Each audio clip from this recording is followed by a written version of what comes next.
Welcome back to the channel. So today we're going to have a lovely discussion about the comic book industry and what's going on and how I've become even more fed up than I thought would be possible. And I thought I would say my piece on this because, you know, I feel a certain way and I should express myself since everyone else is expressing themselves. So let's go with the title for today's lovely video. Both the fanboys and social justice warriors have destroyed the comic industry. Period.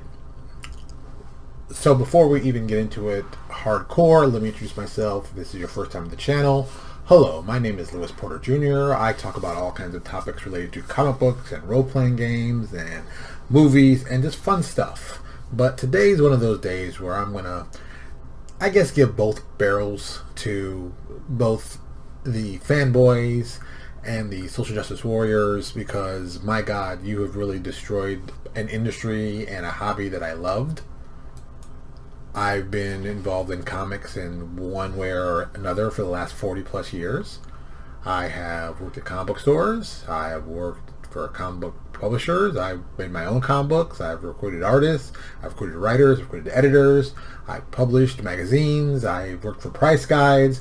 I've done just about everything and also worked for game companies and that kind of. So I've done every possible job you could possibly do in this, from one extreme to the other. So I say this with no hedge and, you know, no surprise that both of these parties, the fanboys and SJWs, aka social justice warriors, have really just ruined it completely. For me as a fan, and I don't mean as like a, you know, lightweight fan who just got into comics 10 seconds ago. I mean someone who's been reading for 40 years and up to the point of the books I read are just straight garbage. So let's break this down. I'm going to break it down in two parts. So let's start with the fanboys because that's always the easiest one to deal with. The fanboys are upset that comic books have changed. Well, let me break it to you guys because apparently you're stupid. Comic books have to change. You can't be telling me the same stories I read 40 years ago like it's a hot new thing. Comics need to change. They have to change. They should evolve like anything with any kind of brain power should. And you knuckleheads who are out there screaming about how horrible things are because they're making it inclusive. I mean, if you're a fan, so many people are fans of comics, but all of a sudden they're like, don't put politics in my comic books. What are you, stupid? Comic books have been dealing with politics since day one. I don't understand what things you've been reading. But I guess the mentality must be, as long as the white males are on top, that's all I care about. I don't want to see anybody else but that. And the foolishness I've heard from people who are like, oh, I'm a fan. I've been a fan forever. I can't stand what they're doing in the comics. Oh, they're just making it PC garbage. And, you know, and they'll say this while I'm next to them and not realize, oh, you're a different color than me. Maybe you get tired of saying only white heroes and saying no one will look like us. Or my other favorite one, all of our heroes have to have the word black in front of them, just in case you didn't know they were black. Yeah, I mean, it's just like, oh my God. You know, is it that terrifying for you all? I mean, Jesus. They're fictional characters. They're not, you know, directly related to you. But apparently, that's horrible if anybody else gets in the spotlight. And then I think back to something that was Dwayne McDuffie said. He did a couple videos on it. If I find them, I'm going to link them on the bottom so you can watch them for yourselves. And what he thought about, you know, writing as a black male, a well-known black writer in what some people would call a white space. And some of the stuff he talked about, one of my favorite ones being, if there's 3 black characters in a book, a comic book, it becomes a black book. It's, you know, it's still is rule of threes. If you put 3 black people in anything, it becomes a black thing. And it's horrible to say it like that, but it's true. If you look at anything that has 3 black people, watch anything that has 3 black people in it, it's a black thing. There can be 17 people in it, 3 black people, it's a black thing. Don't believe me? Go check it out. Go check it out. Think about it. Watch shows. Think about what you see how many you get and see what happens. Think I'm wrong? Just prove me wrong. So you got that fan base, and, you know, let's be honest. The fanboy fan base is pretty horrible. I mean, let's just be honest. We don't like anything different. We don't like change. We don't like anything that doesn't do the same thing we've been doing for like 12 million years. You know, Dwayne McDuffie talks about that and like his issues with Black Panther and Batman. And if I find that video, I'm definitely looking at it. And please watch that. And I mean, it's really, and a lot of you guys are saying, well, I'm not racist. I don't feel that way. Well, you kind of do. When you're screaming at people when they do something different. Look, I'll put it out there and keep it 100% real. When Carol Danvers was introduced as Captain Marvel, I was not like, yay! No. Look, I read comic books since I was 10 years old. I'm 51 now. The Captain Marvel I know died of cancer due to nitro and was still wearing his negabands. So that's why I think about Captain Marvel. So they made Carol Danvers Captain Marvel. Hell, I remember when Carol Danvers was Ms. Marvel. Not the best name, always. Also, the outfit was ridiculous. Binary, which is still the best version of her ever. That is 100%. I've always loved that name. I love the costume. I always look. Made a lot of sense. After the Rogue stealing powers, it was a great move. They should have kept with that. 100% should have kept with that. I'd be over the moon if they kept her name as Binary. I love that. It made sense. Then they did her as Warbird for a little bit. That was garbage. That was a horrible name and a horrible costume. And then we decided we're going to do Captain Marvel with her. And then on top of that, they're going, we're making the most powerful person in the universe. And I'm like, wait, we're just making stuff up. And they can do that, right? They make stuff up, but it's like we're just going to change it just to change it. It's like if you kept it as Binary, it made a lot of sense, and I was 100% behind that. I don't know. The Captain Marvel name is one of those things that the person died, and then they gave it to somebody else. That's the worst part. We get a whole new black Captain Marvel who has that name for well over a decade, and it's Captain Marvel, Captain Marvel, Captain Marvel. And then all of a sudden, it's like, oh no, no, sorry, you can't use that name. We got to give that name to somebody else. And no offense, the people they keep giving to happen to have a certain complexion that's not a person of color. So once again, the black woman has to be pushed in the background, and she's got to change her name like 4 different times because people keep forgetting. Oh, that's right, there's a black woman who's had that name, or oh my God, Pulsar's the name that she's had, or oh, Spectrum is this. So yeah, that's my whole thing. And Carol Danvers is a character. Hey, I'm like, whatever. I mean, I got no problem with her, but it just, she's not Captain Marvel. I would have given her a cooler name. Once again, Binary. That's an ass name. That's a cool name. Fit well with the powers. The costume looked great. Made a lot of sense, but that isn't for me. I didn't write that, and people love what they did with Captain Marvel. It didn't excite me that much. That wasn't for me. The Ms. Marvel book came out. I'm a little old to read that kind of teen stuff. It doesn't appeal to me like it did when I was younger. A lot of people liked it. I think it was smart for Marvel to do that kind of book. I think it was smart to pick up Ms. Marvel because they had the name they could have used. Perfect. Boom. They put a cool character. I'm not a big fan of her power set, but that's just me being a true comic book geek. I'll let that slide. Listen, it doesn't matter. Cool story, cool written, people seem to like it. Go with it. The fanboys went nuts, of course. Fanboys don't like anything that makes anything different than what they're used to. And you know what? I felt the same way about Miles Morales until I saw Into the Spider-Verse. That changed my whole mindset about Miles Morales. And you'd think, hey, black kid, I'd be behind that. Black Dominican, why would I not be behind it? I'm a Peter Parker Spider-Man. That's when I saw Spider-Man. That's how I know it's Spider-Man. So to see someone else play Spider-Man, it's like, why would you do that? There's already Peter Parker. Why do you. So I get that. And it is what it is. So I'm not going to beat up on it anymore. I think I have given that aspect of it. I think the fanboy mindset is just one of those things that doesn't really make a lot of good sense. Why wouldn't you want to add cool people to this thing we love called comics? And there's lots of good writers. I don't care, male, female, whatever. But I think you've got to tell a story. And I'll say this 110%. I think that too many stories have gone nowhere with anything. I'm a fan. I want to be an evil villain. I want there to be a story we're going to tell. I want stuff to be built. I haven't really seen that of late. I think the quality of books of writing have not been good. I think people that have qualified themselves as social justice warriors have not written good material. Now, am I saying everything they write is bad? Of course not. That's just stupid. But have I seen the quality go down? Oh yeah. Oh yeah. Let's not kid anybody. Stories have been not great. And at least for the last 5 years. The biggest flop that I've seen recently that still hits me in the brain is the New Warriors fiasco. That was 110% garbage. Straight out, absolute garbage. I don't know why Marvel thought that was a good idea. As a professional in this industry, I would have been embarrassed to put my name attached to that. I don't know if it made sense to what they were trying to do. I don't know who they were trying to appeal to. And let's keep it 100% real. The sales would not have saved that. I'm a fan of the New Warriors. I was going to look that up. It's like, okay, New Warriors book. Great. Can't wait to see what's going to happen. And then I read up on this stuff. I'm like, what? Wait, what are you doing? What? Yeah, those were not good ideas. Those were not good ideas. Yeah, they were straight garbage. They were straight hot garbage. The art, I won't say he was a bad artist. I'm of the age where I read New Warriors off the rack. Mark Bagley doing great artwork on that. Vivian Nicieza, I hope I'm pronouncing his name right, doing great writing on that. And that book starred a black male in the book. 100% blackity black. Use the word knight in his name, of course, and Thrasher. Not the best name and combination ever. Don't really care about that. I'm going to let that slide. But the stories were good. The characters were good. You got to meet lots of good characters that worked well together. They made a viable series in the first 25 issues. And it was awesome fun. That was a book that I was excited to get when I was reading it. I mean, 100%. That was a good book. The next time they did something like that, I can say, is Young Avengers. The first one that Alan Heinberg did, I believe, if I'm still correct. I could be wrong. But Young Avengers. Read that book, loved it. The two main characters are gay. I didn't care. I'm reading the book, and then it's like, oh, they're gay. Oh, okay. But they were cool. They made the characters cool. They showed me they're gay. Well, great, they're gay. They're in love with each other. Okay, this book is great. I don't give a whatever. Keep it moving.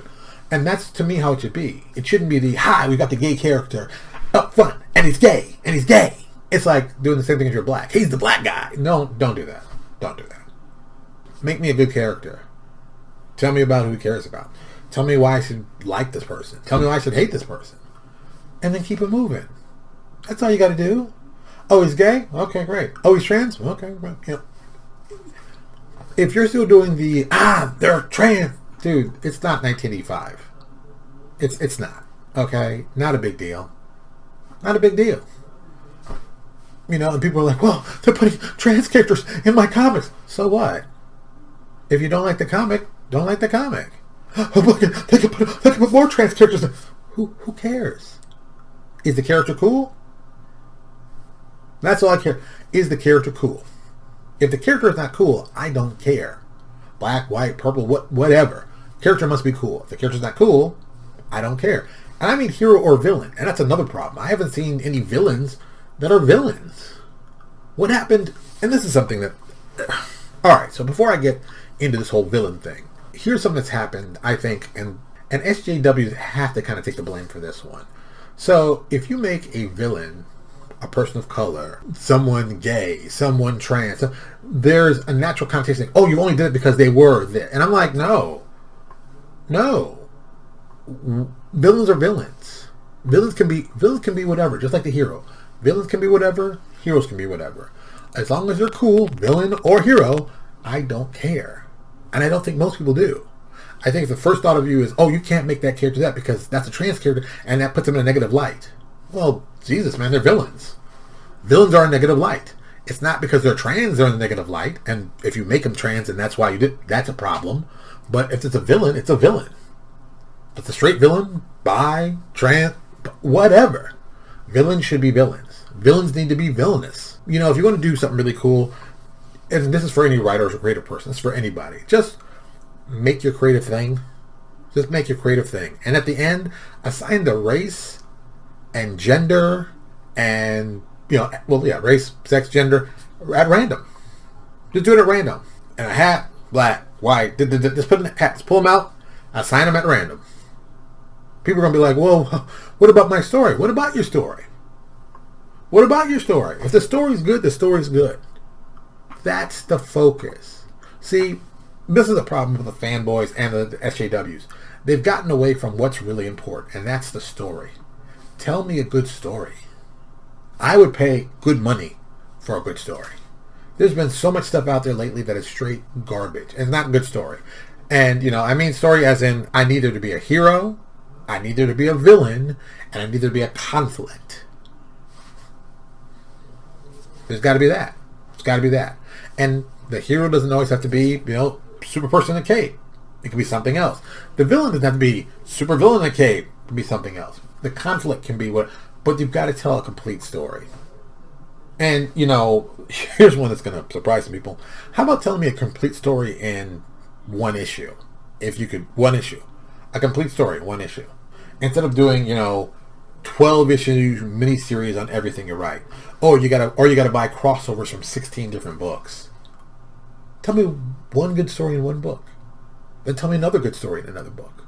And tell me another good story in another book. But if you do it really smooth, you put little plot lines in each one that tag up. So maybe on the fourth one, all the stuff we were talking about here appears in the fourth one. So now we've got 4 really good issues of something exciting. But that's not what's going on. They're writing these long epics. Everyone, I don't use the word everyone, but a lot of people who are writing comics seem to think that writing for comics is a springboard to do stuff for Hollywood. Let me say this with all hubris that's attached to it. Don't do that, people. If you're doing awesome stuff and Hollywood comes to you, that means they're going to look to exploit you. Now, before I get on my high horse and tell you, look, if they're going to exploit you, understand, Hollywood's going to exploit you. And if you want to sell out, make sure you sell it for the right price. Make sure you get enough money where you can do a lot of projects you've always wanted to do, like for the next 5 to 10 years, and then you sell out. And if they don't give you that kind of money, then don't sell out. If you did it once and Hollywood has come to you, when you start doing more and more content, people keep seeing you, more and more people from Hollywood are going to come see you. Don't worry about if Hollywood's going to come. That's not what you're thinking. What you need to focus on is telling amazing stories to build a fan base, to tell great, cool stories that people want to get part of. And if Hollywood comes, well, then you put them over a barrel and you hit them as hard as they can till they give you the money you want. And if they don't give you the money you want, say, I'll keep it. I'm good. Hollywood thinks that you need them. No, they need you because they don't have any ideas. So now use all that strength you have and keep hitting them in the head with a large stick. I'm just telling you, when you have the power, do that. Now, I know this might have jumped around from this whole Fanboy SJW video, but that was only part of it. You know, we as people need to understand everybody's not going to like us. And let's be honest, the extremes of this stuff, I'm going to guess on both ends of the Fanboys and the SJWs, is probably like 10% on each side. The middle 80%, we just want to read good comics. We just want to read good comics. We don't want to pay $7 for a comic book that's 28 pages and kind of like half fluff. We want to read a full story. When I was a kid, a typical comic book had 6 panels per page. And it ran like 25 pages. The rest were ads that they would do to sell stuff. Like you could get other comic book stores to buy their stuff or video games or whatever. That's what they did when I was a kid. But now, 3-page stories, 4-page stories, splash pages, maybe 4 word balloons. It's like people don't understand how to write comics. And I mean that on like some of the higher end new people they've gotten. I've been amazed at some of the quality of writers they've gotten that were supposed to be these young YA writers who don't know what pacing is in comic books. And the sad part is the old timers are getting pushed out for their political views, which I think is bad in any situation, because if you really want to get good dialogue, you need 2 sides of an argument. You can't just say you're right and the other guy's wrong and that's it, because that's just stupid on both sides. Let's talk about stuff. Well, when they don't listen to what I say, then, well, they don't listen. That's okay. But you know what? If you talk to them nicely and politely, they might go, let me rethink this. If you call them human trash and garbage, they're not going to listen to you. That's why I'm so torn up as a fan of This Is Where We Are. I love comic books. I've loved comic books for 40 years. I've dreamed about moments to see comic books on the big screen and killing it. So I'm living my comic book dream, like right now. It is the golden age of comic books. Marvel and even DC, who I'm not, they're my favorite, but DC is trying to do their best, doing cool stuff. Marvel's killing it. We've got Invincible as a cartoon on Amazon, and we just finished Falcon and the Winter Soldier on Disney Plus. And Marvel's going to start rolling out their next Phase 4 movies. Phase 4? Yeah, Phase 4 movies. It's like, if I was 15 again in 1985 and you told me this was going to be happening, I'd be like, that's crazy. That will never happen. That'll never happen. Come on. But now it's happening. It's happening now. It's the best time ever. And everyone's acting like it's the worst time ever. We got to get it together. So if I've offended some of you fanboys and social justice warriors on this, good. But I think you've actually crapped out everything that's enjoyable in comics. Most of you don't know what comic books makes them fun anymore. Most of them you didn't know before because you weren't fans. You just found something to jump on that was popular for you to be angry about. On both sides. And people saying, yeah. No, I'm talking both sides. Both sides. Fanboys, SJWs, both crap to me. 100% crap. I wish you'd all just get the hell out of this industry and let us who actually love comic books enjoy comic books and tell good stories and see good stories and see reasonable stories that are fun to read, not someone's agenda to prove something to Hollywood to prove their next job. Oh, God. What happened to the days of just enjoying comic books? That stuff's ended. So, thank you so much for watching my video. I hope if I have offended you, tough. If I haven't and you think that, yeah, he's right, yeah, support me. And, go out and tell people, nope, no SJW, no Fanboy. I'm a comic book fan. And there's a difference. Thank you so much, and I'll talk to you all later. Hey, thank you for checking out my channel. Do me a favor, check out my other videos, and if you like what you see, subscribe.